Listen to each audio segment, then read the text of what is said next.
അഭിപ്രായം സ്വാതന്ത്ര്യമാണ്, വസ്തുതകൾ പരിപാവനമാണ്. CP സ്കോട്ടിന്റെ വാക്കുകളാണ്. എല്ലാവർക്കും നമസ്കാരം. ഞാൻ വിവേക് ബാലകൃഷ്ണൻ. കഴിഞ്ഞ ദിവസങ്ങളായിട്ട് നമ്മൾ ഏറ്റവും കൂടുതൽ കണ്ട ഒരു വാർത്ത അല്ലെങ്കിൽ ദൃശ്യങ്ങൾ എന്ന് പറയുന്നത് ആദരണീയനായ മുൻ മുഖ്യമന്ത്രി VS അച്യുതാനന്ദന്റെ വേർപാടുമായി ബന്ധപ്പെട്ടിട്ടുള്ള കാഴ്ചകളാണ്. അതേക്കുറിച്ചിട്ടാണ് പറയുന്നത്. അതോടൊപ്പം തന്നെ ഇതെല്ലാം തന്നെ നമ്മൾ കണ്ടുകൊണ്ടിരിക്കുമ്പോൾ നമ്മുടെ മനസ്സിൽ ഇങ്ങനെ അറിയാതെയെങ്കിലും മന്ത്രിച്ചുകൊണ്ടിരുന്ന, എസ്പെഷ്യലി എൻ്റെയൊക്കെ ഞാൻ ചിന്തിച്ചത് ഇതെന്താണ്, അദ്ദേഹം ഒരു 55 മണിക്കൂറോളം നമ്മൾ TV-യിൽ ഈ ഒരു കാര്യങ്ങൾ മാത്രം കാണുകയും ഒക്കെ ചെയ്തുകൊണ്ടിരിക്കുകയാണ്. അതുപോലെ തന്നെ സോഷ്യൽ മീഡിയയിലും എല്ലാം കാണുന്നു. അപ്പോൾ ഇതുപോലെ തന്നെയായിരുന്നു ഒരു 2 വർഷം മുമ്പ് ആദരണീയനായ മുൻ മുഖ്യമന്ത്രി ഉമ്മൻചാണ്ടിയുടെ ഒരു വിലാപയാത്രയും നമ്മൾ കണ്ടിട്ടുണ്ടായിരുന്നു. അപ്പോൾ ആ സമയത്ത് എല്ലാവരെയും ഇറിറ്റേഷൻ ചെയ്യിപ്പിച്ച ഒരു കാര്യം എന്ന് പറയുന്നത് വിനായകൻ്റെ ഒരു പരാമർശങ്ങളൊക്കെ ആയിരുന്നു. അപ്പോൾ ഇത് കഴിയുമ്പോൾ ഇത് വീണ്ടും ഇങ്ങനെ സഞ്ചരിച്ചുകൊണ്ടിരിക്കുന്ന സമയത്ത് VS അച്യുതാനന്ദൻ്റെ വിലാപയാത്ര ഇങ്ങനെ നടന്നുകൊണ്ടിരിക്കുന്ന സമയത്ത് ഒരു നെഗറ്റീവുകളും വരുന്നില്ല. അപ്പോൾ ഇനി ആരെങ്കിലും വായ തോന്നിയത് വല്ലതും വിളിച്ചു പറയുമോ എന്നൊക്കെ ഇങ്ങനെ ഒരു ഡൗട്ട് ഉണ്ടായിരുന്നു. പക്ഷെ അതൊന്നും ഉണ്ടായില്ല.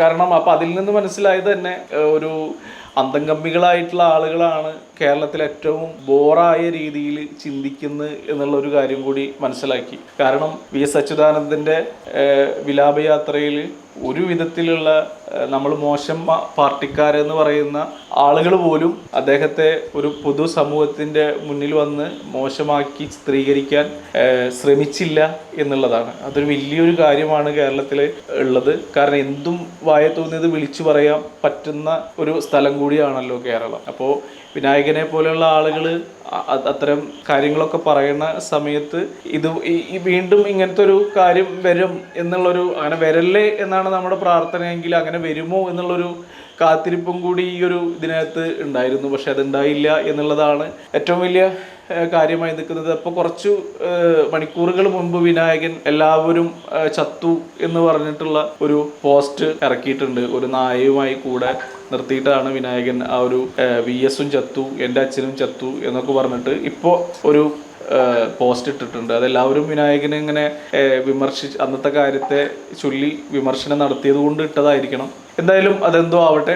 പറഞ്ഞു അരുൺകുമാർ എന്ന മാധ്യമ പ്രവർത്തകൻ ഈ VS അച്യുതാനന്ദൻ്റെ വിലാപയാത്രയോടുമായി ബന്ധപ്പെട്ട് സംസാരിക്കുന്നത് ഇടയിൽ ഉമ്മൻചാണ്ടി എന്ന മഹത് വ്യക്തിത്വത്തെ കുറിച്ച് വളരെ മോശമായ പരാമർശം നടത്തി എന്നുള്ളതാണ്. കാരണം ഉമ്മൻചാണ്ടി ഒരു സ്വയം പുണ്യാളനാവാൻ ശ്രമിച്ചു. അദ്ദേഹത്തിൻ്റെ കുഴിമാടത്തിൽ മെഴുകുതിരി കത്തിക്കുന്നതിനെ കുറിച്ചും ഒക്കെയാണ് അരുൺകുമാർ വളരെ മോശമായ രീതിയിൽ കമൻട്രി പറയുന്നതിനിടയിൽ പറഞ്ഞു പോയതാണ്. അപ്പോൾ അദ്ദേഹം പറഞ്ഞത് അത് ആരോ എനിക്ക് മെസ്സേജ് അയച്ചു തന്നപ്പോൾ ഞാനത് നോക്കി വായിച്ചതാണ് എന്നൊക്കെയാണ്. അങ്ങനെ നോക്കി വായിക്കുമ്പോൾ ഇയാൾക്ക് സ്വബോധത്തിലല്ലേ ഇരിക്കുന്നത് എന്നും കൂടി ചോദിക്കേണ്ടി വരും. ഉമ്മൻചാണ്ടി ഒരു ദിവസം കൊണ്ട് വന്ന് പുണ്യാളനായതോ അല്ലെങ്കിൽ ഒരാൾ പുണ്യാളനാവുന്നത് അയാൾ സ്വയം പുണ്യാളനാണ് എന്ന് പ്രഖ്യാപിച്ചുകൊണ്ടൊന്നും അല്ലല്ലോ. ഉമ്മൻചാണ്ടിയെ സംബന്ധിച്ചിടത്തോളം ഉമ്മൻചാണ്ടി മുഖ്യമന്ത്രി ആയിരിക്കുമ്പോൾ ജനസമ്പർക്കം എന്നൊരു പരിപാടി ഉണ്ടായിരുന്നു. ആ ജനസമ്പർക്ക പരിപാടിയിൽ അദ്ദേഹം ജനങ്ങളുമായി നേരിട്ട് കമ്മ്യൂണിക്കേഷൻ നടത്തി അവർക്ക് വേണ്ട കാര്യങ്ങളെല്ലാം ചെയ്തു കൊടുത്ത്, അല്ലെങ്കിൽ അവരുടെ പ്രശ്നപരിഹാരത്തിന് എത്രയും പെട്ടെന്ന് റിസൾട്ട് കിട്ടുന്ന രീതിയിൽ അദ്ദേഹം ഓരോ കാര്യങ്ങളിലും നേരിട്ട് ഇടപെട്ട് കാര്യങ്ങൾ നിർവഹിച്ചിരുന്നു. അപ്പം എങ്ങനെയായിരിക്കണം ഒരു മുഖ്യമന്ത്രി എന്ന് ജനങ്ങൾക്ക് വളരെ വ്യക്തമായ രീതിയിൽ കാണിച്ചു കൊടുത്ത ഒരു വ്യക്തിയായിരുന്നു ശ്രീ ഉമ്മൻചാണ്ടി. പിന്നീട് വന്ന മുഖ്യമന്ത്രിമാർ ചെയ്ത കാര്യങ്ങൾ വളരെ ഓപ്പോസിറ്റായി മാറുകയും ജനങ്ങളിൽ നിന്ന് ഒരുപാട് ദൂരം നിൽക്കുകയും ഒരു അന്യഗ്രഹ ജീവിയാണ് മുഖ്യമന്ത്രി എന്നുള്ള രീതിയിലേക്ക് കാര്യങ്ങൾ മാറിയപ്പോഴാണ് ഉമ്മൻചാണ്ടി എന്ന മുഖ്യമന്ത്രി എത്രത്തോളം ജനങ്ങളുടെ ഇടയിൽ ഉണ്ടാവുന്നു, ജനങ്ങൾക്ക് വേണ്ടി എത്ര മാത്രമാണ് അദ്ദേഹം എഫേർട്ട് എടുക്കുന്നത് എന്നൊക്കെ ജനങ്ങൾ മനസ്സിലാക്കിയത്. അപ്പോൾ ആ ഒരു സ്നേഹമാണ് ഉമ്മൻചാണ്ടി മരിച്ചപ്പോൾ ജനങ്ങൾ കാണിച്ചത്. മാത്രമല്ല കാരുണ്യ ലോട്ടറി എന്ന് പറയുന്ന ഒരു ലോട്ടറി ഉമ്മൻചാണ്ടി സർക്കാരിൻ്റെ കാലത്ത് രൂപീകരിച്ചിട്ടുണ്ടായിരുന്നു. ആ കാരുണ്യ ലോട്ടറി കൊണ്ട് കിട്ടുന്ന പൈസ ഒരുപാട് പാവപ്പെട്ടവർക്ക് ചികിത്സാ സഹായത്തിനായിട്ട് ഉതകുന്ന രീതിയിൽ അദ്ദേഹം വിനിയോഗിച്ചിരുന്നു. ഇന്ന് കാരുണ്യവുമില്ല, ലോട്ടറിയുമില്ല, ആരോഗ്യവുമില്ല, ആരോഗ്യ രംഗം വെന്റിലേറ്ററിലുമാണ്. അപ്പോൾ ഇത്തരത്തില് പാവപ്പെട്ട ജനങ്ങൾക്ക് വേണ്ടി എന്തൊക്കെ ചെയ്യാമെന്ന് നിരന്തരമായി ചിന്തിക്കുകയും നിരന്തരമായി അതിനുവേണ്ടി പരിശ്രമിക്കുകയും ചെയ്തിരുന്ന ഒരു വ്യക്തിയാണ്. ഒരുപക്ഷെ കേരളത്തിൽ ഏറ്റവും നല്ല മുഖ്യമന്ത്രി ആരാണെന്ന് ചോദിച്ചാൽ അത് നിസ്സംശയം പറയാവുന്ന ഒരാളാണ് ശ്രീ ഉമ്മൻചാണ്ടി. അത് ഉമ്മൻചാണ്ടി ഒരു ദിവസം കൊണ്ട് നേടിയെടുത്തതല്ല, ഒരുപാട് വർഷങ്ങളുടെ പ്രയത്നത്തിന്റെ ഭാഗമായി സംഭവിച്ചു പോയതാണ്. അപ്പോൾ ജനങ്ങൾ അദ്ദേഹത്തെ ചിലപ്പോൾ അദ്ദേഹം ചെയ്ത നന്മയുടെ ഭാഗമായിട്ട് അദ്ദേഹത്തിന് പുണ്യാളനെന്നോ അല്ലെങ്കിൽ പരമാത്മാവെന്നോ അല്ലെങ്കിൽ അദ്ദേഹത്തിനെ ദൈവമായി കാണുന്നത് കൊണ്ടൊന്നും ഒരു തെറ്റ് പറയാൻ പറ്റില്ല. അത് ഓരോ വ്യക്തിയുടെയും സ്വാതന്ത്ര്യമാണ്, അവരെങ്ങനെ ഉമ്മൻചാണ്ടിയെ കാണുന്നു എന്നുള്ളതൊക്കെ. അപ്പോൾ അത്രയും മഹാനായ വ്യക്തിയാണ് ഉമ്മൻചാണ്ടി. അദ്ദേഹത്തിന്റെ കല്ലറയിൽ ഇന്നും നാളെയും മറ്റന്നാളും വർഷങ്ങൾ കഴിഞ്ഞാലും കെടാവിളക്കായിട്ടും മെഴുകുതിരികൾ എന്നും നിറഞ്ഞു നിൽക്കും. അതിന് സംശയമൊന്നുമില്ല. അത് അരുൺകുമാർ എന്നല്ല, ഏത് അന്തം കമ്മികൾ വിളിച്ചു പറഞ്ഞാലും അതിനൊന്നും തടസ്സമുണ്ടാവില്ല. അദ്ദേഹത്തിന്റെ നന്മയാണ് അവിടെ തെളിയുന്നത്.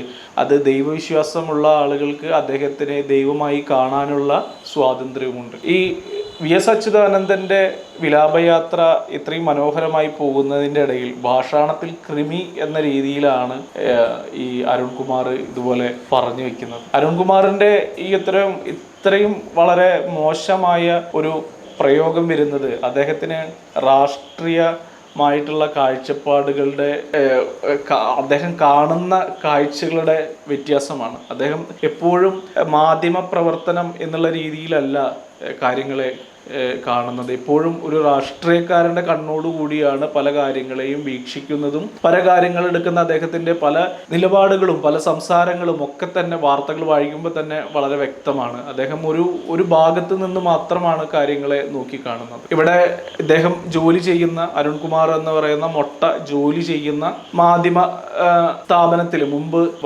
ജോലി ചെയ്തിരുന്ന ഒരു മാധ്യമ പ്രവർത്തകനുണ്ടായിരുന്നു. അദ്ദേഹത്തിനോട് മുഖ്യമന്ത്രി അഭിമുഖത്തിനിടയിൽ ചോദിച്ച ഒരു കാര്യമുണ്ട്. നിങ്ങൾ ചെറ്റത്തരം പറയരുത്, നിങ്ങൾ മാധ്യമങ്ങൾ ചെറ്റത്തരമാണ് പറയുന്നത്, ചെറ്റത്തരമാണ് ചെയ്യുന്നത് എന്നാണ്. അത് മുഖ്യമന്ത്രി ഇപ്പോൾ പറയേണ്ടത് അല്ലെങ്കിൽ മുഖ്യമന്ത്രി പറഞ്ഞ അതേ കാര്യമാണ് അരുൺകുമാറിനോടും പറയാനുള്ളത്. അരുൺകുമാർ ഇപ്പോൾ ചെയ്യുന്നതും ഇപ്പോൾ ചെയ്തുകൊണ്ടിരിക്കുന്നതും ഇപ്പോൾ ചെയ്തു കഴിഞ്ഞതും ചെറ്റത്തരമാണ്. അപ്പൊ ഇനിയെങ്കിലും അരുൺകുമാർ ചെറ്റത്തരം നിർത്തി നല്ല മാധ്യമ പ്രവർത്തകനായി ജോലി ചെയ്യുക. ഉമ്മൻചാണ്ടി എന്ന മഹത് വ്യക്തിത്വത്തിന്റെ മഹത്വം എന്നും എക്കാലത്തും മലയാളികൾക്ക് മനസ്സിലാവുകയും മലയാളികൾ അത് ഏറ്റെടുക്കുകയും ചെയ്തതാണ്. അത് അതുപോലെ തന്നെ നിലനിൽക്കും എന്ന് പറഞ്ഞുകൊണ്ട് നിർത്തുന്നു. നന്ദി, നമസ്കാരം.